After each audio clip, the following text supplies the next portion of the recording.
It's about 5 minutes to 6. I'm ready to go home. And today was a really slow day. That's the way it is. And then, thoughts like today, what do I want to do for the rest of my life? Anyway, I just heard that I have to wear a mask when I leave this building. I have like a handkerchief. I just heard that anybody customers come in have to wear a mask. It's all these masks because the government says so. And then I'm thinking 1965. Not too many people remember it, but I remember it. In 1965, I was almost 18 years old. At 18 years old, you had to sign up for the draft. At that time, the United States government needed soldiers. They needed millions of soldiers. And anybody turned 18 years old had to serve in the service. At that time, I was mothering apple pie. And even to this day, I'm still mothering apple pie. And with all the faults of this government. And there are plenty, but they're much worse than a lot of other countries. At 18 years old, I got my second call for a draft notice from the Army. And I did not want to go to the Army. I did not want to shoot a gun. I did not want to kill anybody. I did not want to go to Vietnam. So what happened was, this day I got my second draft notice, I signed up for the Navy. Navy was more than happy to take me in. He said, "Man, we got you. We know we don't want you to go in the Army. We're going to take care of you." Which they did, by the way. I had a great time. I signed up for 6 years.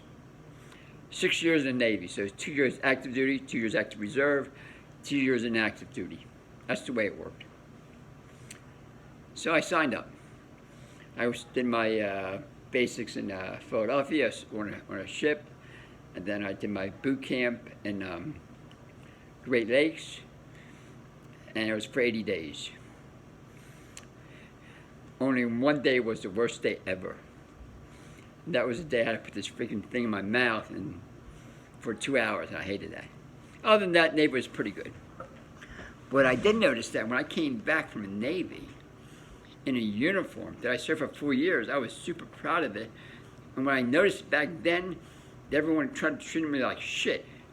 I said, "You killer, what are you doing over in Vietnam?"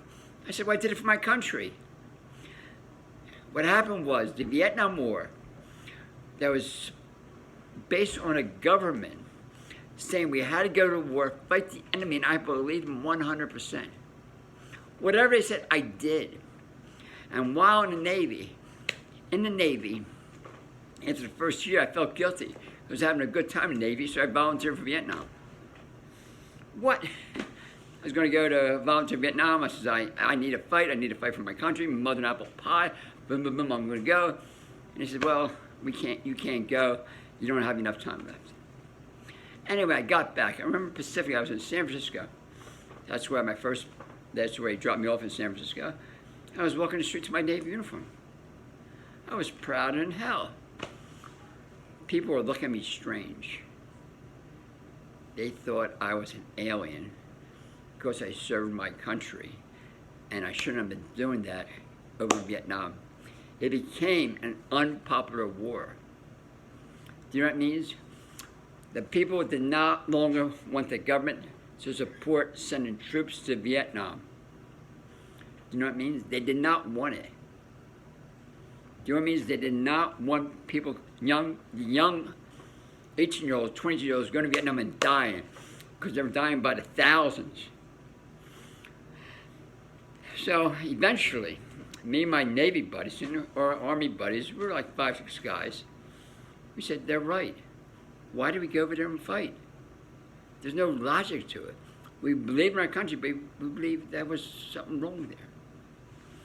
So what happened was there was marches, peaceful marches, all across the country, like there are today. They started small, and more people said, "What the heck are we doing?"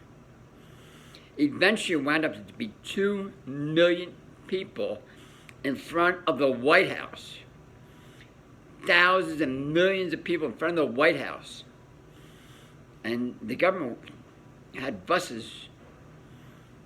They didn't want to shout out on government. They just wanted their voice to be heard. All across the country, wound up being 2 million in Washington, D.C.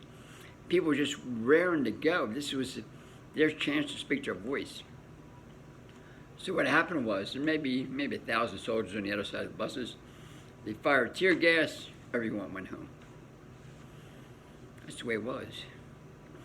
Then 8 years later, maybe 10 years, I'm not quite sure the time distance, we were told once again, I don't know whether you can see this or not, it says, weapons of mass destruction. That was President Bush.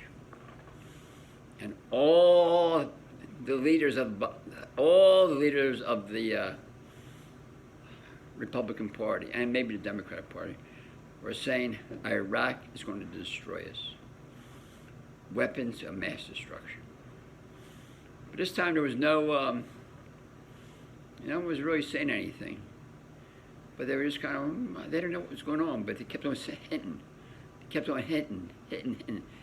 And I thought to myself, man, they're setting us up. It's a setup. Weapons of mass destruction. It was on the radio, it was on TV, the congressmen, Bush, I mean, they said Iraq's going to destroy us. Assad is a danger to our country. They have weapons of mass destruction. So, he did it. He has something called the Iraq War. Once again, we send thousands and thousands of soldiers over there. I think maybe 30, 40, 50,000 died. And they looked, and they looked, and they looked, and they looked, and they looked. Thousands of soldiers, thousands. Guess what happened? Not one. Not one weapon of mass destruction. In the meantime, all these companies profited. Halberton and Cheney, all these, they profited. I'm not saying it's good or bad, you know. I believe my country is the best ever. That's what I do, to this day. Because I've been from other countries, and I don't want to live any place other than here, as of today. So now, at 72 years old, I can't walk the streets without a mask. I can't go to the supermarket without, I'm a threat. I'm a threat. You know, I'm a threat for spreading the virus. I'm a threat. I can see that, you know, maybe if I wore a mask, I'd be even a bigger threat. Then I'm thinking, at 45 years old, I almost died of a heart attack. And 72 years old, I'm rocking and rolling. I must be doing something right. I did not follow the protocol on how to heal, not follow the protocol on whatever it's meant to be. Let's take a look at that. Let's take a look at my opinion about why I'm not a threat. This is my opinion. And why, in most cases, in every case that I know of, everything your body does is for love. It's a different way of looking at it. Everything your body does is for love. Look at my hands, they're moving. Love. I'm seeing. I can see. Damn, I can look good. Yeah, that's the way I dress, man. That's the way I wear my hat. I didn't wear glasses, though. I wear my hat generally backwards. Sometimes I wear a bandana. But it's a vegan hat, you know? I'm proud to be vegan. In my opinion, if everyone was vegan, the coronavirus would never exist. That's what it's about. I always refer to this book. This is, in my opinion, one of the best books out there, other than my book. It's called Dr. Sam's Guide to Rehabilitation and Injury Prevention. Anyway, and it doesn't even mention food at all, which I really like. He said basically there are two types of diseases: acute and chronic. It says,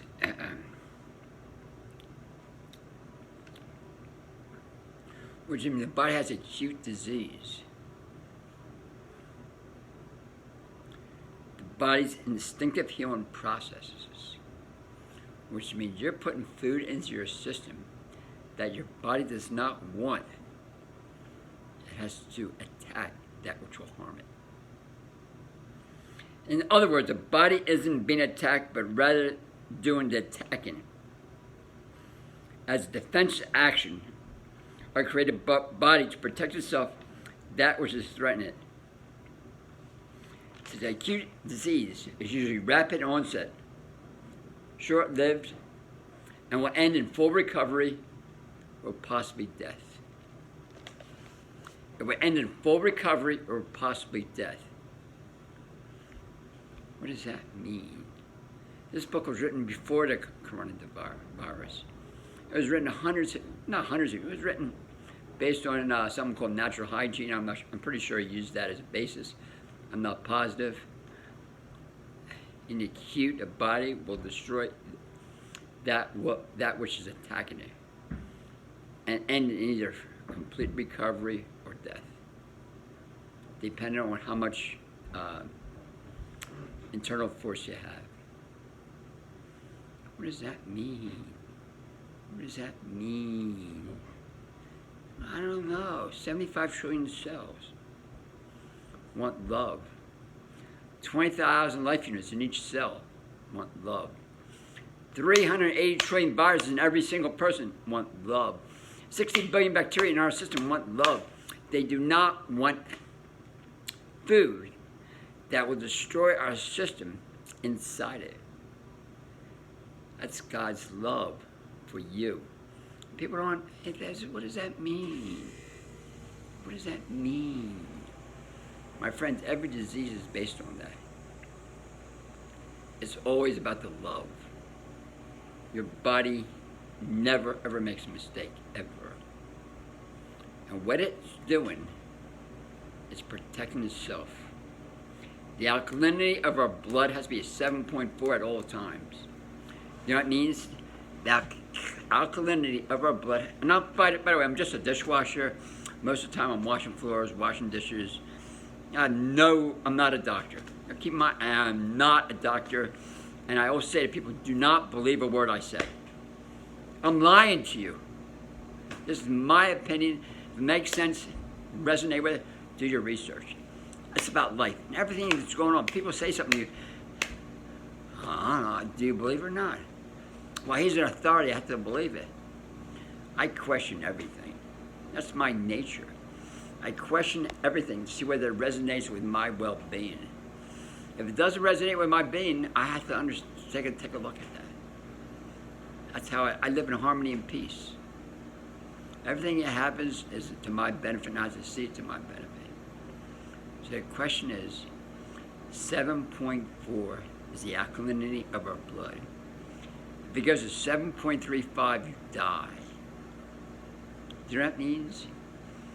If our blood level hits 7.35, we die. You know what it means? If our blood, the alkalinity of our blood goes to 7.35, we die. 75 trillion cells know that for sure. 20,000 life units in each cell know that for sure. That's 1 in 1 quadrant. 380 trillion viruses know that for sure. 60 billion bacteria know that for sure. That they're all working together to your benefit. Not by accident, to your benefit.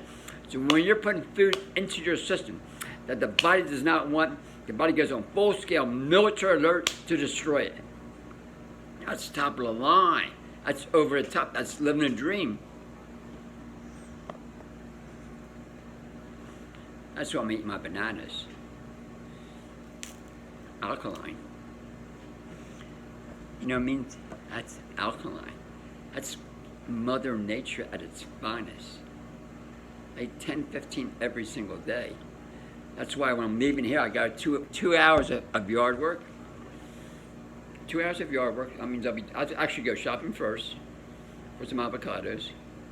Tomorrow, I guess Monday, I have to wear the mask. Not yet total law.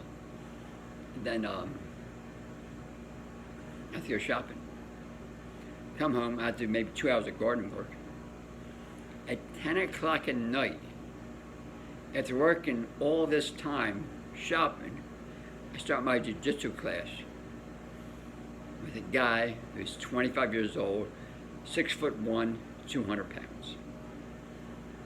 And now this is like bragging rights, because I'll be 72 when he outweighs me 65 pounds. The body wants to be in a state of love at all times. 75 trillion cells, 20,000 life units, 380 trillion viruses, 26 billion bacteria. Want to be in a state of love. They'll do whatever it can to protect you. This the thing is, it's on full-scale military. But take, for example, that you constantly overload the body, overload. You know, you kind of don't listen. You eat your bagels, eggs in the morning, you eat your cheesesteaks, you eat your French fries, you eat your fried chicken, you eat your donuts, you eat your coffee. You go down the middle aisles of the supermarket, man, that looks good. Let me look, that looks good. Let me see it looks good. Milk looks good. Oh, those crunches look good. It all looks good. It's acid waste, not alkaline. What's the body going to do with it? And as you get older, guess what happens to the body? Degenerative disease. Now, I told you certain ways to say whether you could also, your body will tell you signs. Always talking, it's always talking to you. Always. Energy in, energy out. You eat it. Look at your tongue. It's pretty simple. Look at your tongue. Is it pink or is it white? Is it a little green or is it a little purple? If it's in purple, you're in deep stuff. You're in deep. If it's a little greenish, your liver's on overload. Look at your lips. Are they dry? They have lines in between? Is your hands dry all the time? You're not eating enough water-based food. Body always has these signals. Just gotta listen to it. So after a while, by eating this junk food, I said, not enough. It's called acute disease.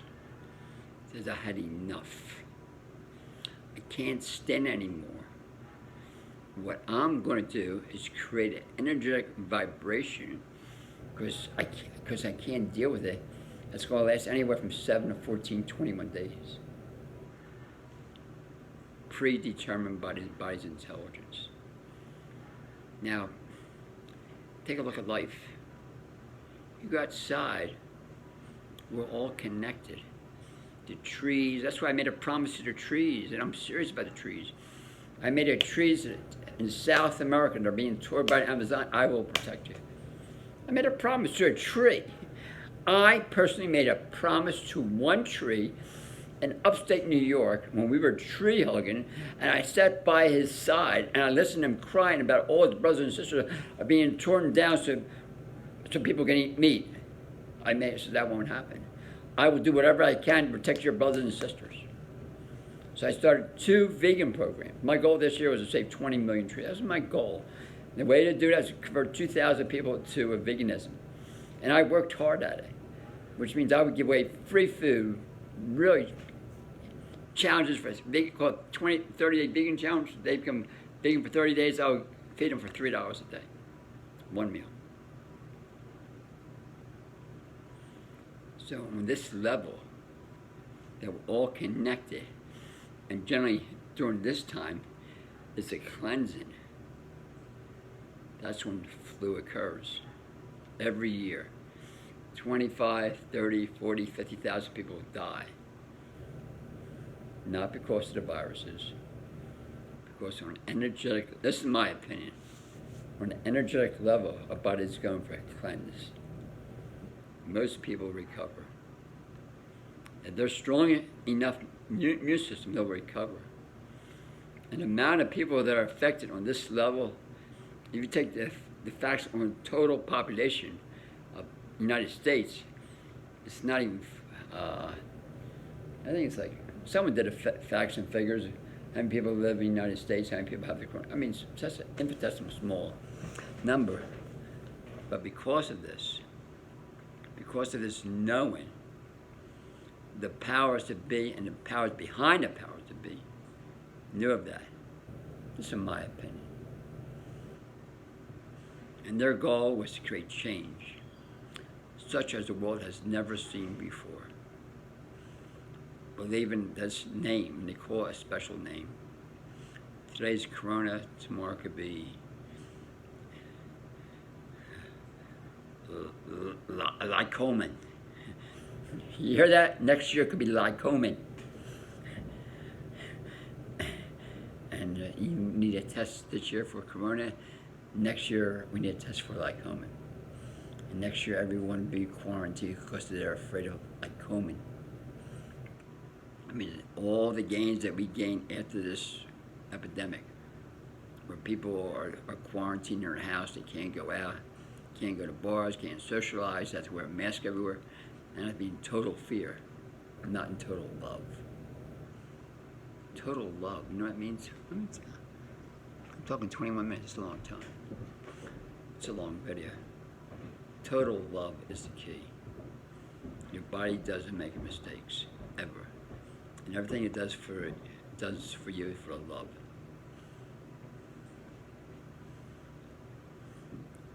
And I'll repeat again, 6 factors in order for the body to accept any food, based on what I know. Glucose, protein, vitamins, minerals, fatty acids, and water. And that 6th state the body recognizes. It has to be yummy to the tummy. The body recognizes everything's based on love. Remove the cause, give the body health, healing condition. The body will do whatever it can to heal itself. Okay, 21 minutes is plenty for me to be talking. Hopefully you get the picture. Keep in mind, I'm just a dishwasher. Don't believe a word I say. And if it makes sense, you do it. Buy my books. They're on Amazon. You can buy them from me. You can text me, best books in the country. Buy the book, I give your money back, literally. I'm going to Harrisburg on Monday. I don't want to go by myself. So if you are going, text me and we can meet up someplace. Anyway, lots of love to everyone. My opinion. Bye-bye. Bye-bye.